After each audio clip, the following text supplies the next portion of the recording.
नमस्कार दोस्तों, बहुत बहुत स्वागत है आपका। आज हमारा चर्चा का विषय है कि जो ओल्ड एज, जिनकी भी उम्र 60 साल या उससे ज़्यादा है, वो लोग कौन सा उनके लिए इन्वेस्टमेंट प्लान सबसे बेस्ट रहेगा। इसी पे आज हम लोग चर्चा करेंगे।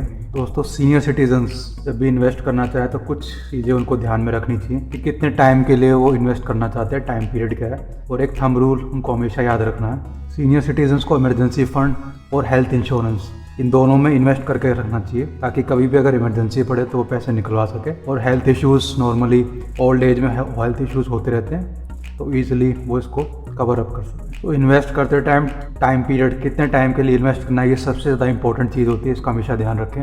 और कितना फ्लेक्सिबल इंटरेस्ट या फिक्स्ड इंटरेस्ट सीनियर सिटीजन्स कमाना चाहते हैं, ये दो फैक्टर हैं जिनको ध्यान में रख के ही इन्वेस्टमेंट की जाती है। अगर चाहें तो म्यूचुअल फंड में भी इन्वेस्टमेंट कर सकते हैं, लेकिन वहाँ पे थोड़ा रिस्क पड़ जाता है। और इक्विटी में रिस्क फैक्टर जो है इंक्रीज हो जाता है। हालांकि चांसेस ज़्यादा होते हैं कि इक्विटी में अच्छा पैसा बन सके, लेकिन जो रिस्क फैक्टर है उसकी वजह से बहुत से लोग इक्विटी या म्यूचुअल फंड में इन्वेस्ट नहीं करते। तो अब हम चर्चा करें कौन से ऐसा सेफेस्ट मेथड है, कौन सा ऐसा सेफ चीज़ है जहाँ पे इन्वेस्टमेंट करके अच्छा पैसा कमा सकते हैं सीनियर सिटीजन। फर्स्ट पोजीशन पे हमने रखा है आरबीआई फ्लेक्सी सेविंग बॉन्ड को। ये 100% सिक्योर है। इसका जो लॉकिंग पीरियड है वो 7 ईयर्स का है। इंटरेस्ट रेट इसमें फ्लोटिंग है, मतलब इन फ्यूचर में इंक्रीज भी हो सकता है। इंटरेस्ट जो पेड किया जाता है वो हाफ ईयरली पे किया जाता है। मिनिमम इन्वेस्टमेंट 1000 रुपीज़ की और मैक्सिमम नो लिमिट। इसमें जो इंटरेस्ट मिलता है अप टू 8% इंटरेस्ट मिलता है। आरबीआई फ्लेक्सी बॉन्ड को आरबीआई बैंक से परचेज किया जा सकता है। इसके अलावा कौन कौन से ऑप्शन है, कौन कौन से बैंक है जहाँ से आप इसे परचेज कर सकते हो,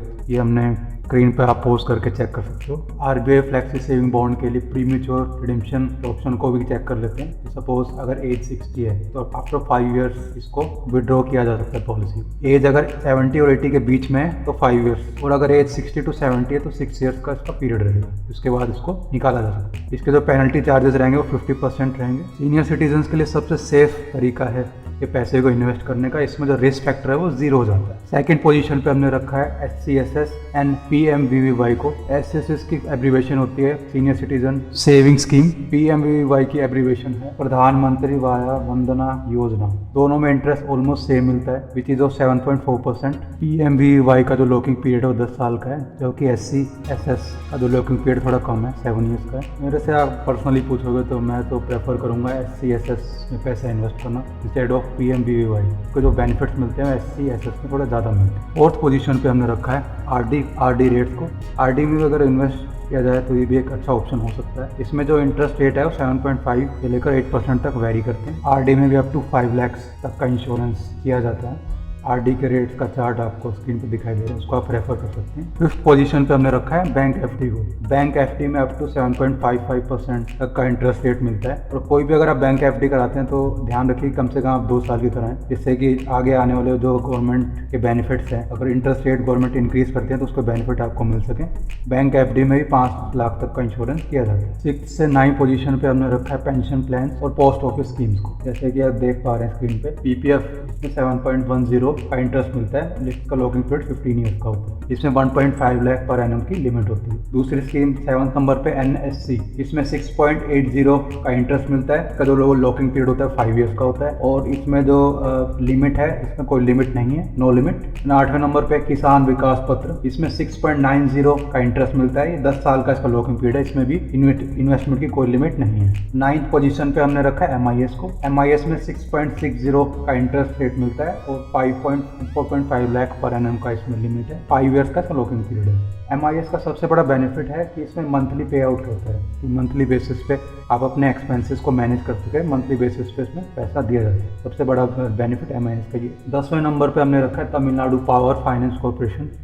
तमिलनाडु पावर फाइनेंस में अगर आप 4 साल या उससे अधिक के लिए इन्वेस्ट करते हैं तो आपको 8.50 का इंटरेस्ट रेट मिलेगा। इसमें सबसे बड़ी डिसएडवांटेज ये है कि यहाँ पे कोई भी इंश्योरेंस पॉलिसी धारकों को नहीं दिया जाता। लेकिन इसमें सबसे बड़ा प्लस पॉइंट ये है कि यहाँ पे तमिलनाडु गवर्नमेंट का इसमें स्टेक है, तो फ्रॉड होने के चांसेस ऑलमोस्ट ना के बराबर है। दोस्तों, ये थे 10 ऑप्शन जहाँ पे सीनियर सिटीजन इन्वेस्ट कर सकते हैं, जहाँ पे रिस्क 0 के बराबर, ऑलमोस्ट नेग्लिजिबल। सब्सक्राइब कीजिए।